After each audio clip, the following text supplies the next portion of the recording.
Halo, Assalamualaikum warahmatullahi wabarakatuh. Selamat datang di obrolan UMKM dari Dinas Koperasi dan UKM Kota Makassar. Seperti biasa di setiap episode, saya tidak sendiri, tentunya selalu ditemani oleh narasumber yang nantinya akan kita ajak berbincang terkait bagaimana program ataupun terkait dengan UMKM itu sendiri. Nah, mungkin penonton sudah penasaran ya, seperti siapa nanti yang akan menjadi narasumber kita di episode kali ini. Jadi jangan kemana-mana, tetap di obrolan UMKM dari Dinas Koperasi dan UKM Kota Makassar. Koperasi keren, UMKM naik kelas.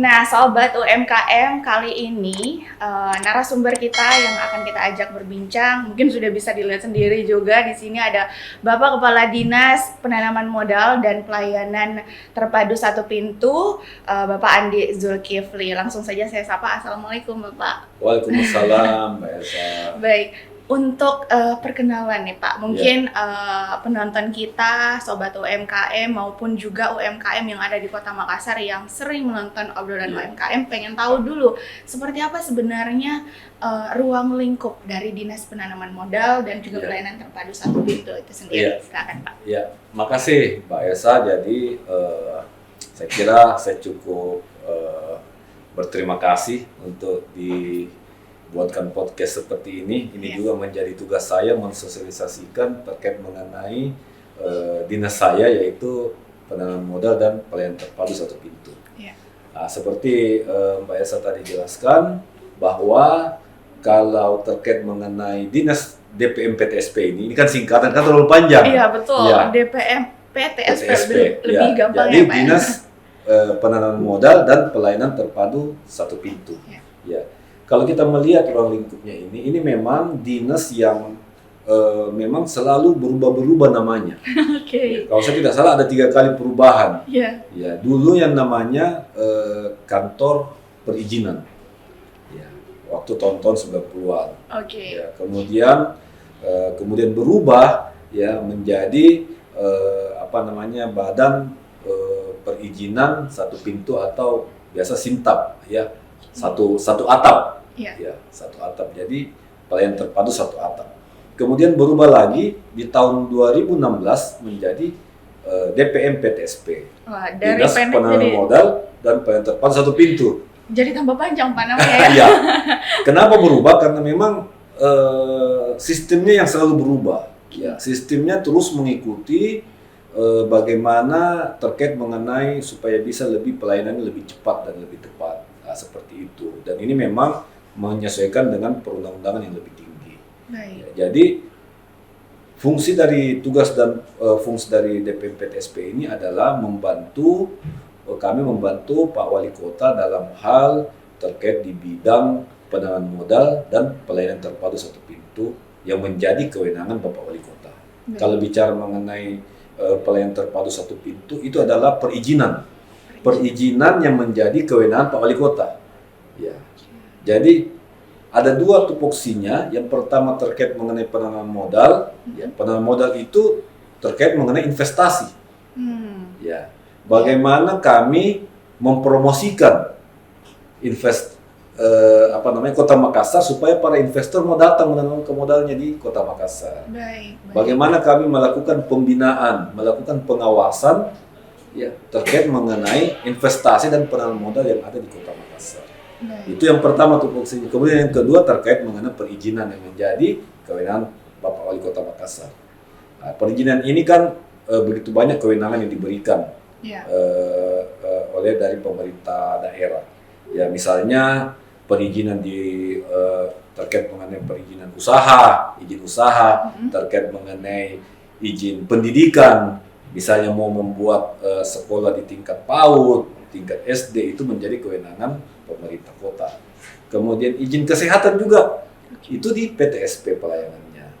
Kemudian berbagai macam izin yang menjadi kewenangan Pak Wali Kota. Baik, jadi semua bentuk perizinan ada di DPM PTSP itu sendiri. Ya, karena prinsipnya kalau kita bicara dulu sistemnya, ketika mau mengurus perizinan tertentu, misalnya saya mau mengurus izin IMB, Iya. ya, dulu harus ke tata ruang, ke PTSP dulu, ke kantor perizinan dulu, baru ke tata ruang, baru ke lurah camat, baru kembali lagi ke perizinan. Oke. Nah, sekarang semua dipusatkan di PTSP. Jadi bukan lagi masyarakat yang berkeliling ke kantor-kantor, Iya, tetapi iya. orang-orang kantor itu kami panggil untuk berkantor di PTSP. Baik. Sehingga masyarakat cukup satu pintu saja semua. Baik. Mulai dari permohonan sampai dengan penerbitan, semua satu pintu di PTSP. Jadi tidak perlu bolak-balik lagi mencari ini, mencari itu, Ya, seperti tidak itu perlu ya, lagi. Pak. Baik, tadi kita pisahkan dulu, ini ada Dinas Penanaman Modalnya, kemudian juga ada PTSP-nya itu sendiri. Nah, kebetulan nih Pak Kadis, penonton kita juga banyak yang kemudian berasal dari UMKM atau memiliki UKM di Kota Makassar itu sendiri terkait dengan penanaman modal. Kalau tadi sedikit dijelaskan mengenai penanaman modal, bagaimana dari Dinas Penanaman Modal sendiri ini mencari investor. Apakah itu hanya terpaku pada itu saja, atau dari Dinas Penanaman Modal juga boleh memberikan modal ini masuk ke UKM-nya ini, Pak? Ini gimana, Pak? Ya, kalau kita bicara mengenai UMKM kemudian dihubungkan dengan PTSP, ini memang dua-duanya terlibat, dua-duanya berpengaruh. Ya. Dari penanaman modalnya itu terkait mengenai bagaimana kami melakukan pembinaan.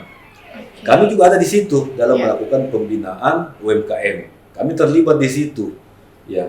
Dalam bahkan turut juga ikut mengawasi terkait mengenai dalam hal ini pengawasan penanaman modalnya, penanaman modalnya, klasifikasi penanaman modalnya, klasifikasi usaha modalnya. Itu juga kami terlibat di situ. Tapi kalau terkait mengenai PTSP-nya itu juga kita terlibat. Karena terkait mengenai apa? Mengenai perizinannya. Ya, jadi pemerintah pusat selalu menghitung jumlah UMKM itu yang diakui sesuai dengan perizinannya. Ya, karena ada juga UMKM tapi tidak memiliki izin, itu tidak dihitung oleh pemerintah pusat. Oke, lalu apakah kemudian dari DPM PTSP ini sendiri memiliki kewajiban untuk bagaimana supaya UKM atau UMKM yang ada di Kota Makassar itu mau mengurus perizinannya? Karena kan kalau misalnya mereka tidak punya izin, tentu juga mungkin ada dampak buruknya bagi UKM itu sendiri atau pemerintah Kota Makassar sendiri. Silakan. Ya, kalau UMKM yang tidak memiliki izin sudah pasti tidak akan bisa dibantu oleh pemerintah. Nah, mau dari segi terkait mengenai pengembangannya, bantuan modalnya, kerjasamanya, kemitraannya, itu tidak akan pernah bisa diintervensi oleh pemerintah kalau tidak memiliki izin. Ya, makanya kami juga tetap menggalakkan sosialisasi, bekerja sama dengan Dinas Koperasi dan UMKM untuk bagaimana mensosialisasikan terkait mengenai pentingnya perizinan ini. Ya, karena pemerintah pusat juga menghitung jumlah UMKM di suatu daerah itu berdasarkan perizinannya. Nah, sekarang kalau kita bicara mengenai izin UMKM, ini juga terjadi perubahan dengan aturan-aturan dulu. Ya. Dengan kehadiran Undang-Undang Cipta Kerja, ini merubah sistem perizinan yang utamanya ada di UMKM. Sekarang sudah ada namanya OSS, Mandate Single Submission. Ya, RBA ya. Jadi dia berbasis resiko. Ini pemerintah pusat sudah mengeluarkan peraturan pemerintah nomor 5 dan nomor 6 tahun 2021 terkait mengenai OSS. Kalau nomor 5 terkait mengenai penjelasan OSS. Kalau PP nomor 6 itu kewajiban pemerintah daerah untuk melaksanakan OSS di daerahnya masing-masing. Nah, ini ada perubahan. Dan ini begitu mudah sekarang untuk UMKM terkait mengenai pendaftaran di OSS. Saya kasih contoh salah satu kemudahannya. Kalau dulu izin UMKM itu adalah namanya Situsiup. Iya, betul. Situsiup ini dulu Situsiup ini diurus harus mengambil formulir di PTSP. Kemudian harus pergi ke lurah camat minta pengantar. Ya, kemudian kembali lagi ke PTSP. Nah, sekarang ya, tidak perlu lagi masyarakat mau mengurus UMKM, khususnya UMK ini, pergi mengambil formulir karena sudah melalui sistem online. Syaratnya gampang, cukup KTP, kemudian NPWP, Ya. kemudian ada emailnya, kemudian dimasukkan di dalam sistem OSS, diinput di situ karena sudah online. Jadi kapanpun dan dimanapun bisa. Bisa Ya. diakses. Kemudian tinggal diisi berapa jumlah modalnya, kemudian berapa jumlah karyawannya, kemudian klasifikasi usahanya apa, kemudian menandatangani surat pernyataan lingkungan. Kalau dia berisiko rendah. Kalau rata-rata UMKM ini semuanya risiko rendah. Kalau UMK, ya, Baik. usaha mikro kecil. Ya. Nah, jadi tidak perlu lagi kita ke lurah, ke camat, ambil formulir di PTSP, tidak perlu.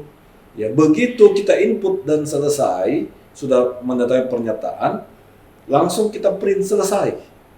Baik. Begitu mudahnya sekarang perizinan UMK. Ya, nah, cuma tantangannya banyak masyarakat yang tidak paham terkait mengenai IT ini. Iya. Nah, makanya kami juga dua strategi kami. Pertama, membuka loket konsultasi yang ada di PTSP. Jadi kantor kami ini ada loket konsultasi bagi masyarakat yang tidak paham terkait mengenai misalnya pembuatan email bagaimana, kemudian menginputnya di sistem bagaimana. Iya. Itu akan kami bantu. Iya. Ya. Kemudian ada juga namanya layanan lontar untuk kami. Jadi ini layanan mobile perizinan terpadu. Jadi ada mobil kami yang keliling ke kecamatan, ya kami siapkan komputer, kami siapkan printer, wifi, kemudian kami tinggal melakukan pelayanan di kelurahan dan di kecamatan. Silakan bagi teman-teman masyarakat yang mau mengurus izin usaha UMKM-nya, itu bisa langsung di situ terbit sepanjang lengkap KTP dan NPWP-nya. Wah, itu kurang mudah apalagi ya Pak. Ya. Kalau misalnya berhalangan untuk datang ke kantor, bisa mungkin melihat di mana Ya. di mana mobil yang mobil. disematkan tadi untuk supaya lebih mudah lagi kita Ya. mengurus Dan perizinannya. di sekarang ini ada namanya Pak Wali Kota membuat program kontainer terpadu. Baru-baru Di situ ini juga lagi. ya baru-baru ini lagi. Iya. Di situ juga kami melakukan pelayanan terkait mengenai NIB. Oke. Jadi sekarang undang-undang yang baru bukan lagi menyebut, tidak ada lain namanya situs siup. Yang ada namanya NIB, nomor induk berusaha. Dan itu sudah satu kesatuan Pak. Kalau kemarin kan Ya. situnya beda, Ya, kemudian siupnya ini beda. sudah menjadi satu kesatuan. Dan itu menjadi NIB itu menjadi legalitas untuk UMK usaha mikro kecil. Seperti itu. Sangat dimudahkan Ya. Pak Kadis. Baik, tadi disampaikan sedikit mengenai jika UKM atau pelaku usaha UMKM itu sendiri tidak mendaftarkan perizinannya, salah satu yang menjadi dampak buruknya adalah tidak mendapatkan bantuan dari Ya. pemerintah Kota Makassar. Nah, kemudian apakah sejauh ini Pak, kalau dari PTSP-nya sendiri melihat seberapa aktif pelaku usaha itu Ya. sendiri untuk mau mendaftarkan usahanya, karena kalau kita lihat kondisinya sekarang mungkin masih banyak ya masyarakat Ya. yang punya usaha tapi mungkin masih menunda-nunda waktu untuk mengurus perizinannya karena mungkin masih merasa bisa Ya. mengelola sendiri. Kalau saya melihat data, karena kami bisa melihat data di sistem OSS kami, Ya. untuk tahun 2023 itu sudah ada 9.600 Wow, UMK yang mendaftar, yang mendaftar perizinannya. sudah banyak. Dan ya sudah keluar izinnya dan itu menjadi legalitas. Ya. Kemudian kalau kita menghitung dari jumlah perizinan dari sejak terbitnya OSS ini tahun 2021 ya sampai dengan 2023 itu sudah sekitar 28.000 izin yang terbit. Jadi ini cukup luar biasa meningkat. Ya, ini menandakan bahwa memang Kota Makassar ini sangat ditopang dengan perekonomian yang bagus, yaitu di UMKM. Nah, ini yang kami permudah izinnya, kami sosialisasikan, kemudian kami bersama Dinas Koperasi untuk lebih giat lagi untuk menyampaikan kepada pelaku-pelaku usaha untuk segera melegalkan usahanya.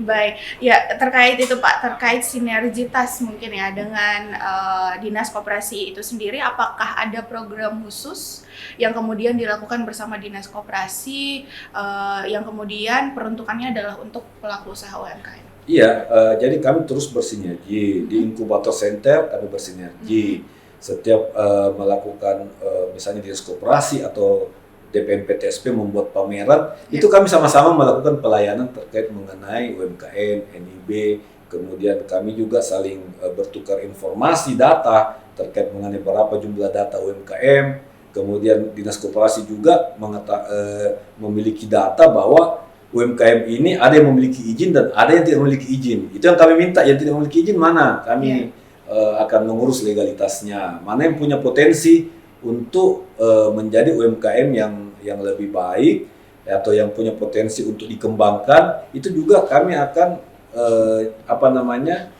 melakukan pola kemitraan dengan usaha-usaha yang skala besar.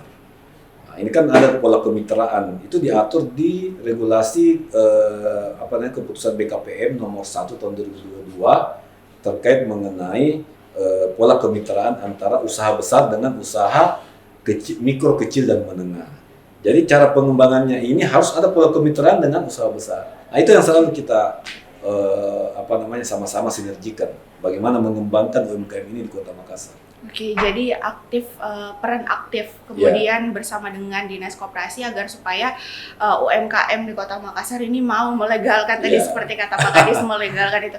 Terakhir Pak Kadis mungkin yang perlu disampaikan kepada pelaku usaha kita, penonton kita, harapannya seperti apa, kemudian juga mungkin himbauan kepada UMKM yang ingin mungkin mendaftarkan perizinannya di DPM PTSP. Silakan. Jadi kami dari Dinas Penanaman Modal dan Pelayanan Terpadu Satu Pintu sangat berharap kepada masyarakat atau para pelaku usaha yang ingin melegalkan usahanya, silahkan datang ke kantor kami di Dinas Penanaman Modal dan Pelayanan Terpadu Satu Pintu. Kami akan membantu untuk menerbitkan namanya NIB, nomor induk berusaha, khususnya dari pelaku usaha UMK. Ini sangat penting karena ini setidaknya dengan adanya legalitas akan membantu dan kami akan mengembangkan bagaimana usaha-usaha yang ada di Kota Makassar. Ya, selain di kantor kami juga ada membuka pelayanan di konter atau kontainer terpadu Makassar yang ada di semua kecamatan. Kemudian kami juga menyiapkan ada namanya Lontara, layanan mobile perizinan yang akan berkeliling juga di kecamatan. Ya, jadi silakan yang ingin melegalkan usahanya silakan datang ke kantor kami atau ke pelayanan di konter atau kontainer terpadu. Karena ini sangat gampang, cukup syaratnya KTP dan NPWP. Itu saja. Jadi tidak perlu ke lurah, tidak perlu ke camat, tidak perlu ambil formulir, tetapi kami akan membantu langsung menginputkan dan menerbitkan izinnya. Ya, saya kira itu. Oke, baik. Terima kasih banyak Pak Kadis untuk informasi yang diberikan kepada Sobat UMKM. Tadi perlu digarisbawahi bahwa ketika mungkin Sobat UMKM ini punya legalitas yang jelas di pemerintah Kota Makassar, bisa mendapatkan bantuan untuk bisa lebih mengembangkan usahanya itu sendiri. Jadi sebenarnya sudah sangat dimudahkan Pak Kadis untuk pelayanannya bisa mobile, bisa langsung datang ke kantor, dan perlu digarisbawahi bahwa ketika usaha kita mendapatkan legalitas, itu salah satu yang bisa didapatkan adalah bantuan dari pemerintah Kota Makassar untuk bisa lebih mengembangkan usahanya itu sendiri. Baik, terima kasih banyak Pak Kadis untuk kesempatannya untuk ngobrol di obrolan UMKM. Nantikan episode-episode berikutnya bersama narasumber-narasumber yang akan kita hadirkan nanti. Saya Elsa. Saya Zulkifli. Pamit. Assalamualaikum warahmatullahi wabarakatuh.